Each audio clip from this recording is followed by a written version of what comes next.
Hello students, मैं अमित भट्ट, आचार्य पुष्पा प्रेरणा सरस्वती विद्या मंदिर inter college. हम जो है आज जो टॉपिक पढ़ रहे हैं विद्युत विभव की गणना। इससे पहले हम विद्युत विभवांतर की परिभाषा पढ़ चुके हैं, विद्युत विभव की परिभाषा पढ़ चुके हैं और विद्युत क्षेत्र के रेखीय समाकलन के रूप में विद्युत विभव की गणना कर चुके हैं। ठीक हो गया। तो विद्युत विभवांतर में हमने बताया था कि जब किसी कोई भी सूक्ष्म आपका धन परीक्षण आवेश है, उसको विद्युत क्षेत्र के विपरीत किसी एक बिंदु से दूसरे बिंदु तक लाने में किया गया कार्य विद्युत विभवांतर कहलाता है। ठीक है। उसी तरह से हमने विद्युत विभव में बताया था कि किसी भी सूक्ष्म धन परीक्षण आवेश को अनंत से विद्युत क्षेत्र में किसी बिंदु तक लाने में गलत कार्य विद्युत विभव कहलाता है। ठीक है। इसकी परिभाषा और गणना हमने वहाँ कर ली थी। आज हम विद्युत विभव की गणना करेंगे, यानी कि इसका फॉर्मूला ड्राइव करेंगे, किसका जो फॉर्मूला हम आगे यूज करेंगे वो उस तरह की गणना करेंगे इसकी। तो ध्यान से देखिएगा। माना O बिंदु पर प्लस क्यू आवेश स्थित है। ठीक है। माना O बिंदु पर प्लस क्यू आवेश स्थित है, जिससे R दूरी पर स्थित बिंदु P पर विद्युत विभव ज्ञात करना है। ठीक है। ध्यान से समझिए। माना O बिंदु पर प्लस क्यू आवेश स्थित है, जिससे R दूरी पर स्थित बिंदु P पर विद्युत विभव की गणना करनी है। माना Q0 सूक्ष्म धन परीक्षण आवेश को Q0 अनंत से बिंदु P की ओर लाया जाता है या फिर विद्युत क्षेत्र की ओर लाया जाता है। ठीक है। क्या कहा मैंने? माना Q0 परीक्षण आवेश को अनंत से विद्युत क्षेत्र की ओर लाया जाता है। ठीक है। किसी क्षण यह Q0 आवेश बिंदु A पर पहुंचता है। ठीक है। बिंदु A पर पहुंचता है, जिसकी बिंदु O से दूरी x है। ठीक है। इसकी क्या है? बिंदु O से दूरी x है। ध्यान से समझिएगा, ये चीज आपको स्वयं लिखनी होगी कि माना बिंदु O पर प्लस क्यू आवेश स्थित है, जिससे R दूरी पर स्थित बिंदु P पर विद्युत विभव की गणना करनी है। ठीक है। आगे कहा गया है, माना सूक्ष्म धन परीक्षण आवेश को अनंत से विद्युत क्षेत्र की ओर लाया जाता है या फिर बिंदु P की ओर लाया जाता है। किसी क्षण यह बिंदु A पर पहुंचता है, जिसकी यह बिंदु A, ध्यान से समझिएगा, इसी बिंदु A की जिसकी बिंदु O से दूरी x है। ठीक है। तो प्लस क्यू के कारण Q0 पर बल, यानी कि ये इस पर यहाँ पर पहुंच गया है, Q0 पर लगने वाला कूलाम बल F से दिखाएंगे। F equal to 1/4πε0 Q0 upon x का स्क्वायर, क्योंकि दूरी x है। ठीक है। और क्योंकि ये विद्युत क्षेत्र के विपरीत दिशा से आ रहा है, ठीक है, तो इस पर प्रतिकर्षण बल कार्य करेगा, जिसके कारण यहाँ पर माइनस साइन लगेगा। ठीक है। माइनस साइन क्यों आया? क्योंकि क्या है? परीक्षण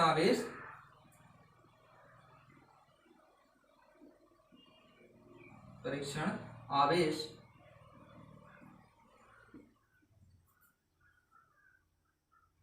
विद्युत क्षेत्र के विपरीत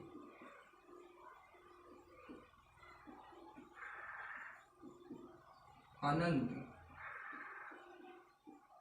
से लाया जाता है,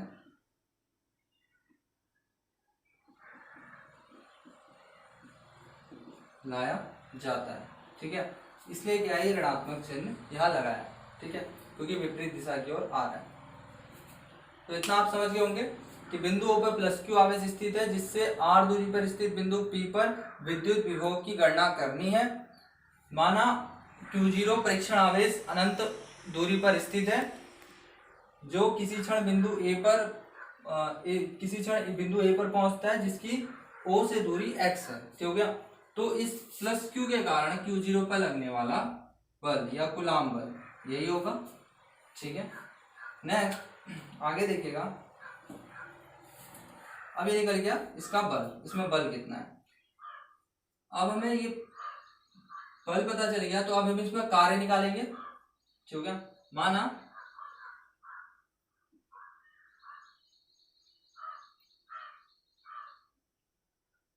Q0 आवेश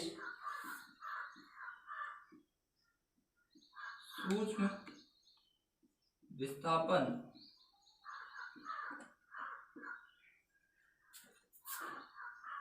dx को तय करता है। माना इसमें जो सूक्ष्म विस्थापन है dx है, ठीक है, dx को तय करता है। तो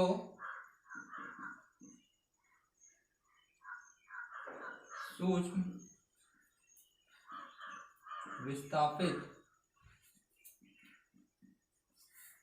होने में कृतकार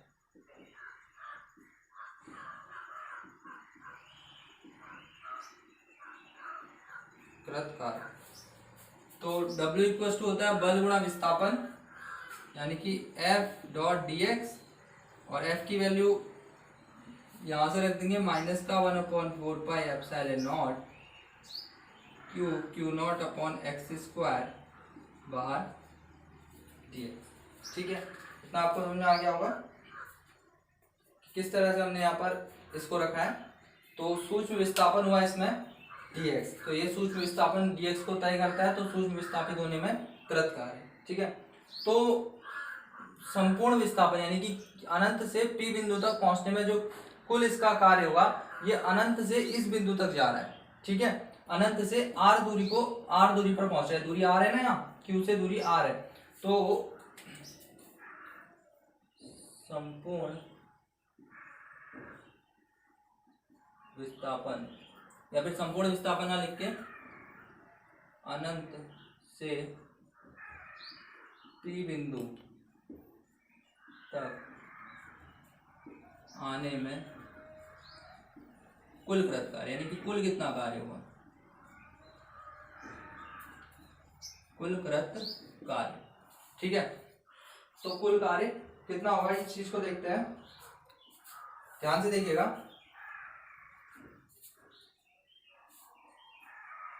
W इक्वल टू समाकलन होगा, इससे पहले भी हम बता चुके हैं कि ये यहां से इस P बिंदु तक आ रहा है, तो छोटा छोटा विस्थापन करते हुए यहां तक आएगा, तो इसका कुल योग होगा। योग का मतलब होता है समाकलन, यानी कि यहाँ पे समाकलन किया जाएगा। क्यों समाकलन हो रहा है, ये चीज ध्यान रखिएगा, क्योंकि हम संपूर्ण के लिए निकाल रहे हैं। अभी हमने छोटे के लिए निकाला था, एक छोटा सा dx विस्थापन के लिए इतना आया था कार्य। ठीक है, अब हम संपूर्ण के लिए निकाल रहे हैं, तो हमेशा ध्यान रखिएगा, कम से जब ज्यादा के लिए निकाला जाता है, यानी कि संपूर्ण के लिए निकाला जाता है, तो हमेशा समाकलन का यूज करते हैं। ठीक है, तो समाकलन होगा इसका, ये जो वैल्यू दे रखी है W इक्वल टू, जो चीज इसमें कॉमन है उसको बाहर रख देंगे, या फिर पहले ऐसे लिख दीजिए, अनंत से r। ठीक है, अनंत से r दूरी तक आने में कुल कृतकार है। ठीक है, r दूरी लिख दे रहा हूँ, r दूरी तक आने में कुल कृतकार, यानी कि यहाँ अनंत से r दूरी तक आएगा, p बिंदु तक आएगा। ठीक है, तो अनंत से r माइनस का 1/4πε0 Q0 upon x square dx।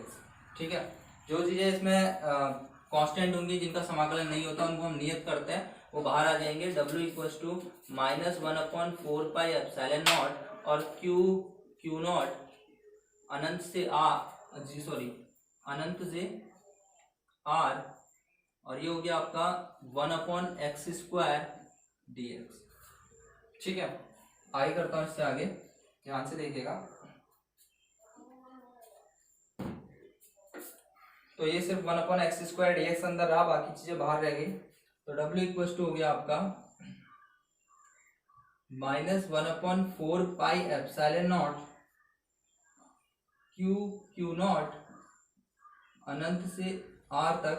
ये x स्क्वायर अभी अपॉन में यानी कि बट्टे में है, तो प्लस में है, तो ऊपर आएगा तो किस तरह से हो जाएगा, x की घात -2 dx, क्योंकि नीचे प्लस में है, ऊपर माइनस में आएगा, तो ये पावर माइनस हो जाएगी, x -2 dx। ठीक है, तो W इक्वल टू हो गया आपका 1/4πε0 Q0, इसका आप समाकलन कर देंगे। आपने समाकलन पढ़ा होगा, x की पावर n का समाकलन होता है, मैं यहाँ लिख दे रहा हूँ, x की पावर n dx का अगर हमें समाकलन करना है तो वो होता है x n+1 अपॉन n+1। ये n क्या है, ये पावर है, घात। ठीक है, तो x की घात -2 + 1 अपॉन -2 + 1। ठीक है, और जो पावर लगी वो लगी रहेगी अनंत से r तक। W इक्वल टू आ गया 1/4πε0 क्यू नॉट, ये हो गया x की पावर -1 और नीचे भी हो गया -1, ठीक है। तो W इक्वल टू, सॉरी ये बाहर माइनस लगा था, देखिए ये माइनस है, ये माइनस है, इस माइनस से ये माइनस कैंसिल हो जाएगा, ठीक है, ये कैंसिल हो गया, प्लस का बन गया और ये नीचे चला जाएगा, यानी कि हो जाएगा 1/4 पाई एप्सिलॉन नॉट, ये पावर इसमें लगी हुई अनंत से r तक, क्यू नॉट, इसको लिख सकते हो आप 1/x अनंत से r, ठीक है। अब इसमें लिमिट पुट की जाएगी, वो भी करता हूँ। तो इतनी चीज़ आप ध्यान से समझ लीजिएगा, जितना मैंने समझाया अभी, कि हमने माना बिंदु O पर +q आवेश स्थित है, जिससे r दूरी पर बिंदु P स्थित है, जिस पर विद्युत विभव की गणना करनी है। माना सूक्ष्म परीक्षण आवेश q0 को अनंत से विद्युत क्षेत्र की ओर लाया जाता है, किसी क्षण यह बिंदु A पर पहुंचता है, जहां इसकी बिंदु O से दूरी x है, तो क्या, तो +q के कारण, इस +q के कारण Q0 परीक्षण आवेश पर बल, Q0 परीक्षण आवेश पर बल ये होगा F equal to 1/4 Q naught upon x का स्क्वायर। ये आपको, ये कूलाम बल है, आपको पता होगा F equal to 1/4 Q1 Q2 upon r का स्क्वायर होता है, ठीक है। तो कूलाम का नियम पढ़ा होगा, वहां ये बल निकल आता है, या फिर कूलाम बल भी लिख सकते हैं आप, अगर आपको ज्यादा कंफ्यूजन है तो। ये कूलाम बल लिख रखा है सीधे सीधे, ठीक है। तो यहाँ r की जगह सिर्फ x रखा है, क्योंकि ये दूरी x है यहाँ तक की, ठीक है। तो ध्यान से देखिएगा, F equal to -1/4 Q naught upon x square, minus sign क्यों आया, क्योंकि परीक्षण आवेश विद्युत क्षेत्र के विपरीत लाया जा रहा है, नहीं अनंत से इस ओर लाया जा रहा है, विपरीत दिशा में, इसलिए नेगेटिव साइन आया है, ठीक है। तो एक चीज ये समझ में आ गई होगी। और प्लस क्यू के कारण Q0 पर एक कूलाम बल लिखा गया है, ठीक है, कूलाम का नियम आपने पढ़ा होगा, वो बल लिखा है। तो Q0 जो है आवेश सूक्ष्म विस्थापन जो है dx तय करता है, तो सूक्ष्म विस्थापित होने में जो कृत कार्य है W equal to F dx, ठीक है, बल गुणा विस्थापन होता है, कार्य बराबर बल गुणा विस्थापन। तो ये बल है, हर फॉर्मूला पुराना लग रहा है, अपनी क्लास 9 में पढ़ा है, ये बल गुणा विस्थापन कार्य इक्वल टू, ठीक है, कार्य बराबर बल गुणा विस्थापन। तो W equal to F dot dx, विस्थापन क्योंकि dx हुआ है, यहाँ लिखा गया है, और f बल यहाँ से रख दिया, ठीक है, समीकरण 1 से, यहाँ हो गया, ये समीकरण 1 से रखा है f का मान, ठीक है, समीकरण 1 से f का मान रख दिया है, सिर्फ ये पूरा 1/4 Q naught upon x square dx minus का, ठीक है। अब क्या है, संपूर्ण दूरी यानी कि Q0 को r दूरी तक लाने में जो कृत कार्य, यानी कि यहाँ तक लाने में जो कृत कार्य होगा, वो कितना होगा, समाकलन कर लेंगे अनंत से r, अनंत से r मतलब अनंत से r तक सब का योग, ठीक है, समाकलन मतलब योग होता है, यानी कि संपूर्ण के लिए मैंने बताया कि समाकलन किया जाता है। तो अनंत से r, अनंत से आ रहा है और r दूरी तक आ रहा है, तो अनंत से आ रहा है r, जो जहां से आ रहा होता है वो नीचे होता है, लोअर लिमिट है, या अपर लिमिट जहां पर वो पहुंच रहा होता है, जो डेस्टिनेशन है, यानी कि अनंत से r तक आ रहा है, और इसका पूरा समाकलन ये अंदर रख दिया इसके, ठीक है, ये वैल्यू इसके अंदर आ गई, यहाँ से जो कांस्टेंट टर्म थे वो बाहर आ गए, अंदर बचा 1/x स्क्वायर dx। अब इसका समाकलन हमें करना था, तो x स्क्वायर यहाँ नीचे अपॉन में है, ऊपर जाके माइनस में चला जाएगा, यहाँ लिखा है देखो, इसमें कंफ्यूज मत होना कोई भी, तो ये x स्क्वायर नीचे, यहाँ पर नीचे जो है पॉजिटिव है, ऊपर आके x की घात -2 हो जाएगी, नेगेटिव हो जाएगी dx। तो उसके बाद हो जाएगा 1/4 Q नॉट x -2 + 1, ये हमने फॉर्मूला पढ़ रखा है x एंड dx, जो हमने समाकलन का फॉर्मूला पढ़ रखा है, x एंड dx का अगर हम समाकलन करें तो वो होता है xn+1 अपॉन n+1, ठीक है। तो वही चीज है, यानी कि घात में 1 जुड़ेगा और नीचे भी 1 जुड़ेगा, तो n+1 हो गया -2 + 1 और -2 + 1, ये हो गया x की घात -1 और यहाँ पे भी -1। अब ये माइनस के साइन से माइनस कर दिया, ये पॉजिटिव हो गया, और ये x की पावर -1 थी, तो नीचे जाके 1/x हो गया, ठीक है। इससे आगे देखते हैं,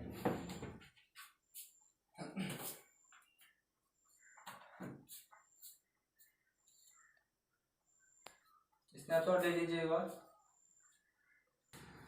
तो आपके पास जो वैल्यू आई W इक्वल टू 1/4 यहाँ लिख दे रहा हूँ मैं, ताकि समझने में आसानी हो, Q नॉट ब्रैकेट में 1/x, और ये हो गया अनंत से r तक।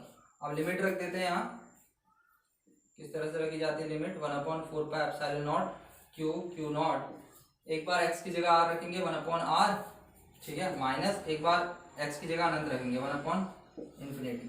तो W इक्वल टू आ गया आपका 1/4 pi epsilon naught Q naught upon r, r क्यों अनंत, क्योंकि अनंत की वैल्यू क्या होती है, 0, क्योंकि जो है 1 अपॉन अनंत बराबर शून्य होता है, अनंत से किसी को भाग देने पर वो 0 हो जाता है। तो ये 0 हो गया, ये वैल्यू आ गई यहाँ इसके नीचे।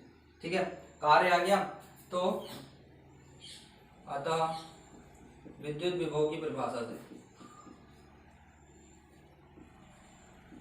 विद्युत विभव की परिभाषा से, ये आपकी समीकरण नंबर 2। विद्युत विभव की परिभाषा क्या कहती है? V equals to W upon Q naught. तो W का मान समीकरण 2 से रखने पर, समीकरण 2 से W का मान रखने पर, W का मान रखने पर, समीकरण 2 से W का मान रखने पर, ये साइड पे आपने नोट कर लिया होगा। तो ध्यान से देखिए, V इक्वल्स टू W का मान आपके पास ये आया 1/4 पाई एप्सिलॉन नॉट। W की वैल्यू ये पूरी की पूरी इसमें रख देंगे, Q not upon R upon Q not. ठीक है, एक क्यू नॉट से एक क्यू नॉट हट जाएगा। तो ये आपके पास आ गया finally V equals to 1/4 pi epsilon naught Q upon R। यही है विद्युत विभव की पूरी गणना। ठीक है, तो ये हो गई पूरी की पूरी विद्युत विभव की गणना। उससे आगे मैं समझा देता हूँ आपको। ये आया था हमारा 1/x इंफिनिटी टू R। तो upper limit minus lower limit होता है, यानी कि इसमें से इसको माइनस करा जाता है। तो एक बार x की जगह r रख दिया, 1/r हो गया। एक बार अनंत रख दिया तो 1/अनंत हो गया।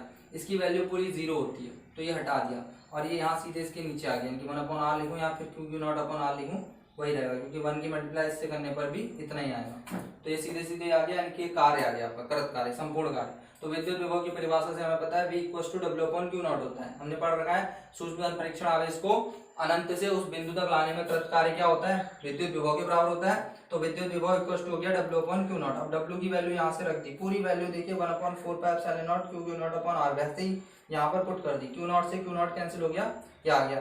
यही जो है विद्युत विभव का जो है रिजल्टेंट वैल्यू है। ठीक है, परिमाण है। ठीक है, इसका ये परिमाण यही है। तो आपको ये समझ में आ गया होगा। नेक्स्ट टॉपिक की ओर चलते हैं। इसका स्नैपशॉट ले लीजिए।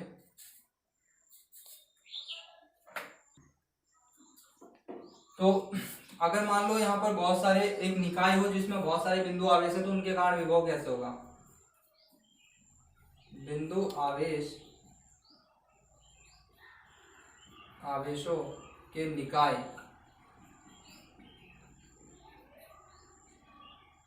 के कारण विभव। ध्यान से देखिए, क्योंकि अगर बिंदु, इसी के अंदर केस है ये कि अगर बहुत सारे आवेश एक जगह पे हो तो उनके कारण अगर हमें विभव निकालना है। मान लीजिए किसी निकाय पे जो है Q1, Q2, Q3 इसी तरह से सो ऑन ये आवेश उपस्थित है, जिनकी बिंदु P से दूरी जो है, जिनकी P से दूरी R1, R2, R3 so on है। ठीक है, माना Q1, Q2, Q3 ये जो है आवेश किसी निकाय पर स्थित है जिनकी P से दूरी R1, R2, R3 है, तथा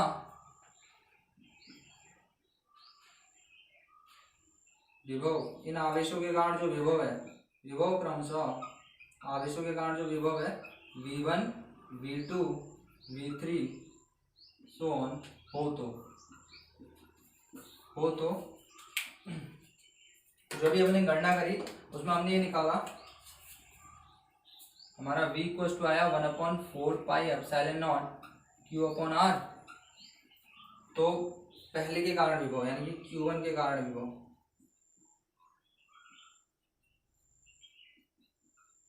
तो Q1 के कारण विभव कितना होगा? V1 equals to 1/4 pi epsilon naught, ये फॉर्मूला हम निकाल चुके हैं अभी, Q1 अपॉन R1। ठीक है, ऐसे Q2 के कारण क्या होगा? Q2 के कारण जो होगा वो होगा V2 equals to 1/4 pi epsilon naught Q2 upon R। ऐसी Q3 के कारण,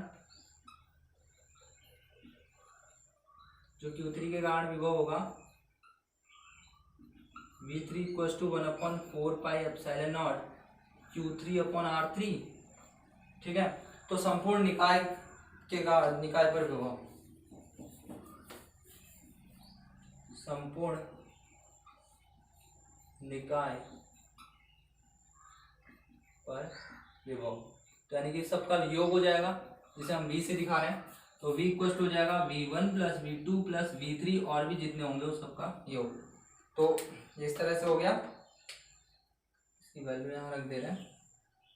तो v इक्वल हो गया, v1 की वैल्यू है आपके पास 1/4 pi epsilon naught q1 upon r1 plus 1/4 pi epsilon naught q2 upon r2, इसी तरह से आगे को जोड़ दिया।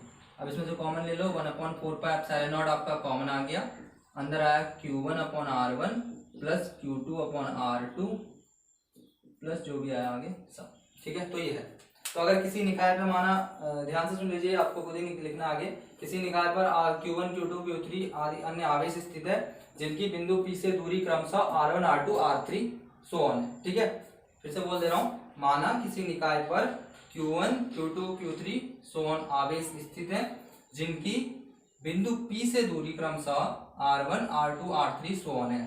ठीक है, तथा जिनके कारण विभव क्रमशः v1 v2 v3 so on हो। तो q1 के कारण विभव क्या होगा, v1 equal to 1/4 pi epsilon naught q1 upon r1, सिर्फ यहाँ चेंज होगा, q1 upon r1 q2 upon r1 q3 upon r3। अच्छा, निकाय पर कुल विभव कितना होगा, v equal to v1 plus v2 plus v3, यानी कि सभी का योग कर देना। ये सारी वैल्यूज यहाँ रख ली, इसमें से 1/4 पाई एप्सिलॉन नॉट बाहर आ गया, ये सब ऐड हो गया। ठीक है, तो बहुत ही सिंपल सा है। और ये वैल्यू जो हमने रखी कहाँ से रखी, ये पहले जो हमने निकाला था v equal to 1/4 pi epsilon naught q upon r, इस फॉर्मूले में वैल्यू रख दी। तो ये होता है संपूर्ण विभव किसी निकाय के कारण। ठीक है, स्नैपशॉट ले लीजिए, टॉपिक खत्म होता है। नेक्स्ट टॉपिक स्टार्ट कर रहे हैं, विद्युत द्विध्रुव के कारण अनुदैर्ध्य या अक्षीय स्थिति पर विभव। ठीक है, इससे पहले आपने विद्युत द्विध्रुव के कारण अनुदैर्ध्य या अक्षीय स्थिति पर तीव्रता ज्ञात करी थी। ठीक है, विद्युत द्विध्रुव आपने पढ़ा है ऐसा निकाय जिस पर दो बराबर तथा विपरीत आवेश एक दूसरे से अल्प दूरी पर स्थित होते हैं। ठीक है, विद्युत द्विध्रुव को बनाता है इस तरह से। कुछ ये दो आवेश हैं, ये एक दूसरे से अल्प दूरी पर स्थित है, प्लस क्यू हो गया, ये माइनस क्यू हो गया, ये अल्प दूरी इनकी आर है, तो ये विद्युत द्विध्रुव को बनाता है। ठीक है, तो आपने विद्युत द्विध्रुव पढ़ रखा है और विद्युत द्विध्रुव आघूर्ण भी पढ़ रखा है। विद्युत द्विध्रुव बनाने वाले किसी एक आवेश का परिमाण और दोनों आवेशों के बीच की दूरी को विद्युत द्विध्रुव आघूर्ण कहते हैं। अगर आवेश का परिमाण q है और दूरी 2l है तो q into 2l। ठीक है, या 2ql करके भी इसे दिखाते हैं। ठीक है, तो आपको मैं पीछे का याद दिला रहा हूँ क्योंकि फर्स्ट चैप्टर से पूरी तरह से रिलेटेड है। वहां आपने विद्युत विभव की जगह बस तीव्रता ज्ञात करी थी, यहाँ आप विभव ज्ञात करेंगे। ठीक है, तो इसको स्टार्ट करते हैं। तीव्रता वाला लेक्चर बहुत ही अच्छे से देखा होगा तो ये बहुत ही अच्छे से आपको समझ में आ जाएगा। ध्यान से देखिए, माना बिंदु O पर प्लस क्यू आवेश स्थित है,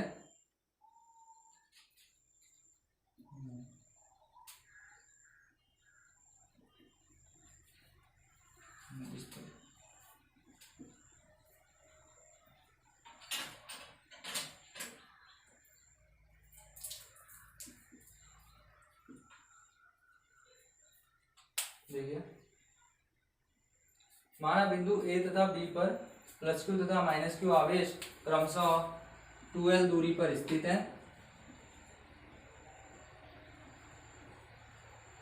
ठीक है, तथा एक विद्युत द्विध्रुव का निर्माण करते हैं जिसका द्विध्रुव आघूर्ण आपको पता है कि इसको P से दिखाते हैं।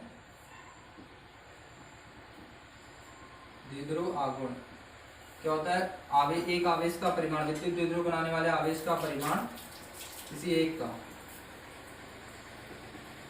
परिमाण गुणा दोनों के बीच की दूरी। बहुत ही शॉर्ट में यहाँ लिख दे रहा हूं मैं, तो ध्यान से देखिए। माना बिंदु A तथा B पर क्रमशः प्लस क्यू तथा माइनस क्यू आवेश स्थित हैं जिनके बीच की दूरी 2l है, जो एक विद्युत द्विध्रुव का निर्माण कर रहे हैं जिसका द्विध्रुव आघूर्ण ये है। तो आपको यहीं से लिखना है इसी तरह से कि माना A तथा B पर प्लस क्यू क्रमशः प्लस क्यू तथा माइनस क्यू आवेश स्थित है जिनके मध्य की दूरी 2l है। ठीक है, जो एक विद्युत द्विध्रुव का निर्माण करते हैं जिसका द्विध्रुव आघूर्ण ये होता है आवेश का परिमाण गुणा दूरी। तो एक आवेश द्विध्रुव आघूर्ण को P से दिखाते हैं, आवेश Q डॉट बीच की दूरी हमने 2l ले रखी। ठीक हो गया। तो P इक्वल टू 2QL गए या फिर P इक्वल टू हो गया Q2L या 2QL।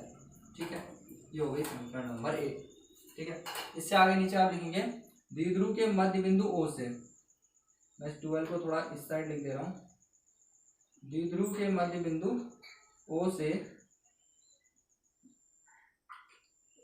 मध्य बिंदु O से R दूरी पर स्थित बिंदु P, यह स्थित बिंदु P पर विद्युत विभव ज्ञात करना है। ठीक हो गया, तो इसकी जो डिस्टेंस हो गई यहाँ से यहाँ तक ये L होगी और यहाँ से यहाँ तक भी ये L होगी। समझ गए किस तरह से, क्योंकि ये टोटल डिस्टेंस क्या है 2L है, तो ये दो भागों में विभाजित हो गई, ये भी L ये भी L। ठीक हो गया, L और L। तो द्विध्रुव के मध्य बिंदु O से R दूरी पर स्थित बिंदु P है जिस पर विभव ज्ञात करना है। इसके नीचे आपको इतना ही लिखना है कि द्विध्रुव के मध्य बिंदु O से R दूरी पर स्थित बिंदु P पर विद्युत विभव की गणना करनी है। ठीक हो गया, तो चित्र से देखिए, चित्र से अगर हम BP इक्वल टू निकालें, BP, तो BP इक्वल टू क्या हो जाएगा, B यहाँ पर है और P यहाँ पे होगा। ये संपूर्ण दूरी R है, इतनी दूरी R है और इतनी बची हुई L है। ठीक हो गया, ये इतनी R है, ये L है, तो ये बची हुई क्या हो गई R माइनस L। जैसे पहले करा था विद्युत क्षेत्र की तीव्रता में, वैसे ही कर रहे हैं। ये पूरी दूरी R है, यहाँ से लेके यहाँ तक R है और ये L है। तो इसमें से अगर आप इस दूरी को, अगर मान लीजिए 10 है और ये 5 है, तो ये दूरी कितनी होगी, 10 माइनस 5 5 बची। उसी तरह से ये R है, ये L है, तो R माइनस L हो। ठीक है, और वहीं AP की जो दूरी हो गई यहाँ से यहाँ तक की दूरी, ठीक है, यहाँ से यहाँ तक की दूरी जो हो गई, ये कितनी हो गई, ये इतनी दूरी यहाँ से यहाँ तक R है और इसमें ये और एडिशनल L है, तो R plus L, R plus L। ठीक है, इस चित्र में ध्यान से समझ लीजिएगा, हर चीज को बहुत ही अच्छे से दिखाया गया है कि माना AB एक विद्युत द्विध्रुव है जिनके बीच की दूरी 2L है, जो एक द्विध्रुव आघूर्ण का निर्माण कर रहे हैं, जो एक द्विध्रुव का निर्माण कर रहे हैं, जिसका द्विध्रुव आघूर्ण P इक्वल टू Q2L या 2QL हो गया। द्विध्रुव के मध्य बिंदु O से R दूरी पर बिंदु P स्थित है जहां विद्युत विभव की गणना करनी है। ठीक हो गया, तो चित्र से देखिए BP इक्वल टू कितना होगा, ये पूरा R है और इतना पार्ट L है, तो इस R में से L को माइनस कर देंगे तो BP निकल गया, और ये पूरा पार्ट R है और इतना पार्ट L है, तो इस R में L और ऐड हो गया, तो ये पूरा यहाँ से यहाँ तक AP निकल गया। तो BP इक्वल टू हो गया R माइनस L और AP इक्वल टू हो गया R प्लस L।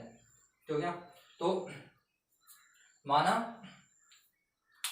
बिंदु A, माना प्लस Q, सॉरी ये माइनस Q आवेश होगा यहाँ, पहले माइनस होता है फिर प्लस Q होता है, इस चीज को ध्यान रखिएगा, पहले माइनस होगा फिर प्लस Q तथा माइनस Q आवेश के कारण बिंदु P पर जो विभव है प्लस Q तथा माइनस Q आवेश के कारण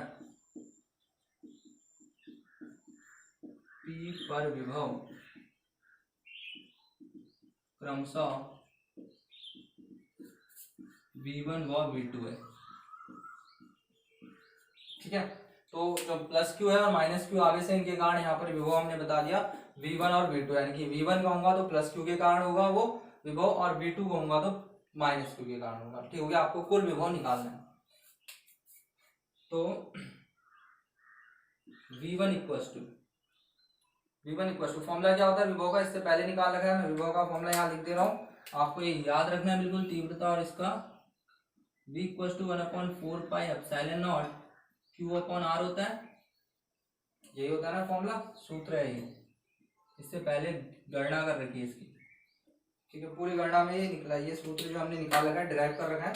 तो V1 इक्वल टू हो गया 1/4 pi epsilon naught Q upon, अच्छा प्लस Q आवेश का है, B पर है, B से P तक की दूरी यानी कि BP, ये दूरी BP तो होगी, तो या फिर आप इसे इस तरह से लिख सकते हैं V1 equal to 1/4 pi epsilon naught Q upon R minus L।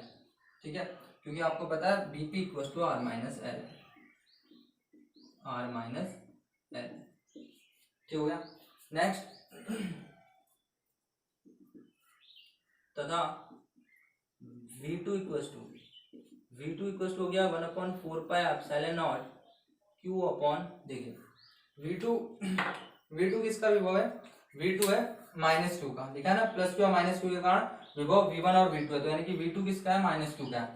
-Q से P तक की दूरी क्या है, R प्लस L, यानी कि AP, ठीक है, यानी कि Q अपॉन AP, या फिर इसे इस तरह से लिखा जा सकता है V2 equals to 1/4πε0 Q upon R plus L, ठीक है। अच्छा, इसकी जो होगी हम दिशा यहीं पर ही बता देते हैं, ये अदिश राशि तो दिशा की जरूरत नहीं है इसमें, ठीक है। इतना आप स्नैपशॉट ले लीजिए, मैं इससे आगे करूंगा, मैं एक बार फिर से आपको समझा देता हूँ ताकि आपको लिखने में कोई भी दिक्कत ना हो। हमने कहा माना A तथा B बिंदु पर क्रमशः -Q तथा +Q आवेश स्थित है, जिनके बीच की दूरी 2L है, जो एक विद्युत द्विध्रुव आघूर्ण को बनाते हैं। तो द्विध्रुव आघूर्ण P equals to Q into 2L, एक आवेश का परिमाण गुणा दोनों आवेशों के बीच की दूरी, तो P इक्वल्स टू आ गया 2QL, ठीक है। चित्र से देखिए, चित्र से इसके बाद हमने यहाँ पर आपसे कहा कि इसके नीचे आपको जो लिखना है, इसके नीचे यहाँ पर ध्यान रखिएगा, जहाँ पर मैं डैश कर रहा हूँ यानी कि यहाँ पर आपको लिखना है, इसके ऊपर भी आपको लिखना है, ठीक है। तो इसके बाद यहाँ पर लिखना है, द्विध्रुव के मध्य बिंदु O से R दूरी पर बिंदु P स्थित है, जहाँ विद्युत विभव ज्ञात करना है, यानी कि इन दोनों आवेशों के कारण यहाँ विभव ज्ञात करना है, ठीक है। फिर लिखिए चित्र से BP equals to R minus L, AP equals to R plus L, ठीक हो गया। फिर यहाँ लिखा है, माना +Q तथा -Q आवेश के कारण P पर विभव क्रमशः V1 और V2 है। इस +Q और -Q आवेश के कारण विभव यहाँ P पर जो है V1 और V2 है। तो V1 निकाल दिया, हमें फॉर्मूला पता है, V equals to 1/4πε0 Q upon R, इससे जस्ट पहले वाले में हमने इसको डिराइव कर दिया है, ठीक है।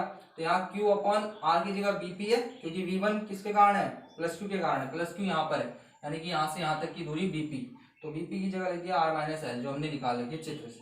उसके बाद V2 निकाला 1/4πε0 Q अपॉन AP, AP यानी कि यहाँ से यहाँ तक की दूरी जो कि R प्लस L है, तो AP की जगह R प्लस L रख दिया, ठीक है। अब इसमें कुल विभव निकालेंगे, इतने का स्नैपशॉट ले लीजिए, देन इससे आगे स्टार्ट।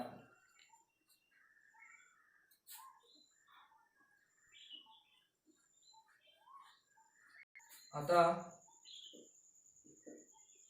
बिंदु P पर कुल विभव, अतः बिंदु P पर कुल विभव, तो क्या किसके कारण, -Q और +Q के कारण कुल विभव, इसको V से दिखाएंगे, V equals to V1 plus V2, ठीक है। कुल निकालना है, जोड़ना है, यानी कि दोनों को, तो V इक्वल्स टू V1 की वैल्यू ये निकालिए यहाँ पे 1/4πε0 Q upon R minus L, sorry L plus, हाँ सॉरी एक मिनट, एक चीज ध्यान रखिएगा, जो हमारा V2 है, ठीक है, AP ये -Q आवेश के कारण, यहाँ पर जो है जो AP हमारा ये -Q आवेश के कारण है, इसीलिए माइनस में ही रहेगा, ठीक है, क्योंकि वैल्यू माइनस में रहेगी, क्योंकि अदिश राशियों में चिन्ह ही दिशा को बताते हैं कि एक दूसरे के विपरीत है। तो ये V2 जो होगा आपका माइनस में होगा, तो ये पूरा का पूरा माइनस हो जाएगा। यहाँ समझ में माइनस क्यों हुआ, क्योंकि -Q आवेश के कारण है, यहाँ माइनस लगेगा, इसीलिए इस तरह से समझ लीजिए इसे -Q, या फिर इसे ऐसे लिख सकते हो V2 equals to -1/4πε0 Q upon R plus L, ठीक है। ये -Q आवेश है, इसलिए -Q, ये +Q था इसलिए कोई चिन्ह नहीं लगा, यहाँ माइनस का लगा, ठीक है। तो 1/4πε0 Q upon R plus L, ये -Q हुआ क्योंकि यहाँ माइनस था, इसलिए यहाँ पर प्लस माइनस माइनस हो गए सीधे। तो V इक्वल्स टू, ध्यान से देखिएगा,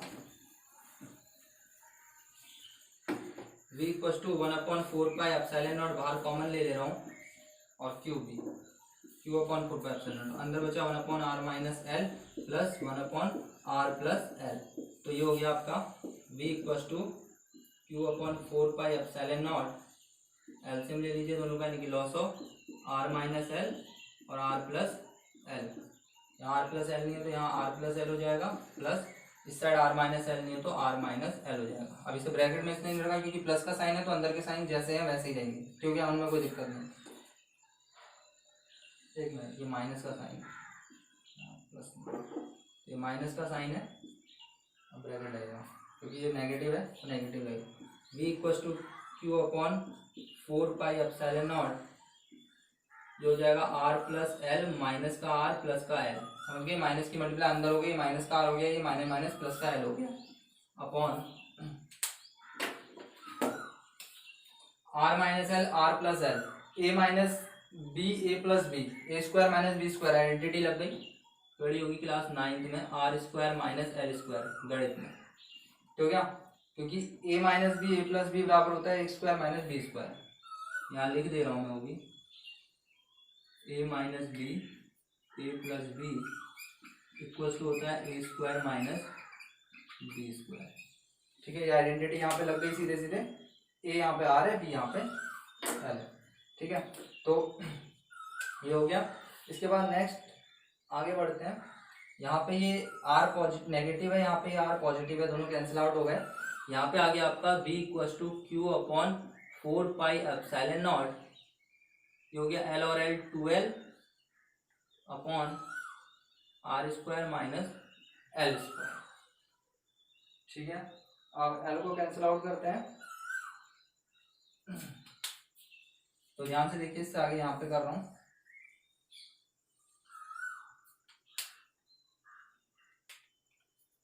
इसको आप लिख सकते हैं v इक्वल टू 2ql, सही से लिख दिया, q2l था तो 2ql हो गया ये, अपॉन 4 पाई एप्सिलॉन नॉट, ये हो गया R square minus L square, ठीक है।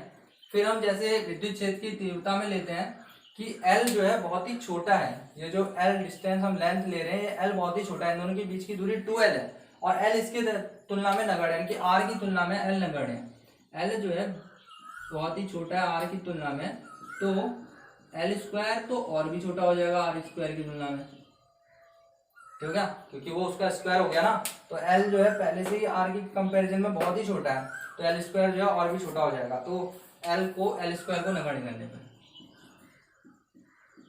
तो नगण्य करने पर यानी कि हटा देने पर, करने पर, अच्छा v इक्वल टू क्या हो जाएगा फिर 2ql, इसकी वैल्यू p है, p इक्वल टू 2ql, ये द्विध्रुव आघूर्ण है, एक आवेश का परिमाण गुना दोनों आवेशों के बीच की दूरी, तो यानी कि ये p है, p upon 4 pi epsilon not, ठीक है। और यहाँ से एल स्क्वायर नगण्य हो गया, ये हट गया एल स्क्वायर, तो यहाँ बचा खाली आर स्क्वायर, या फिर इसको इस तरह से लिख सकते हो v equal to 1 upon 4 pi epsilon naught p upon R square, ठीक है। एक मिनट,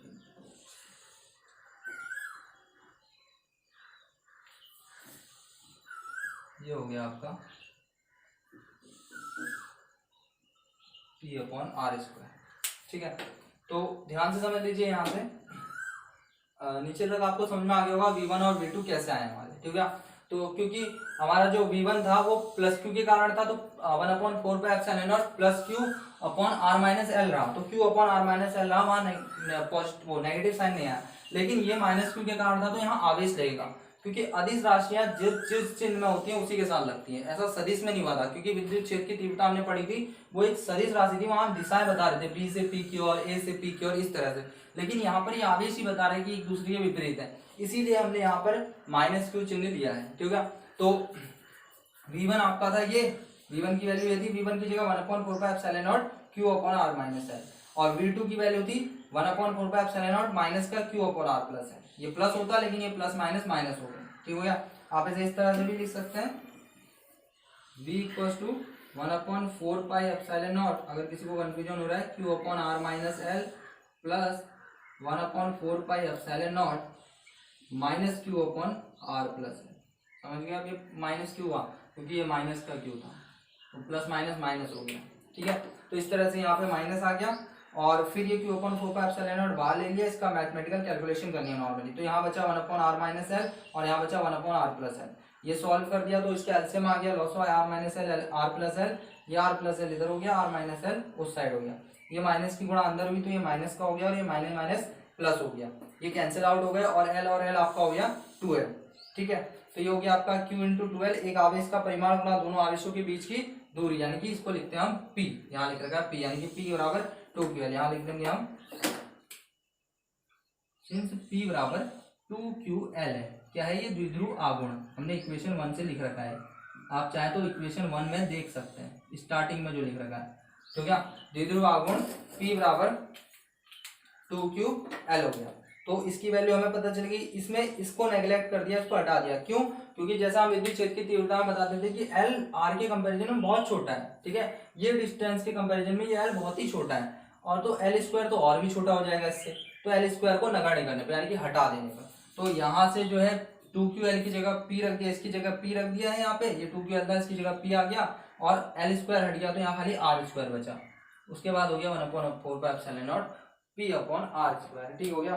तो यही जो है अक्षीय स्थिति पर विद्युत विभव की जो है गणना है, ठीक हो गया। अतः यही जो है बिंदु आवेश के कारण अक्षीय स्थिति पर विद्युत विभव की गणना है।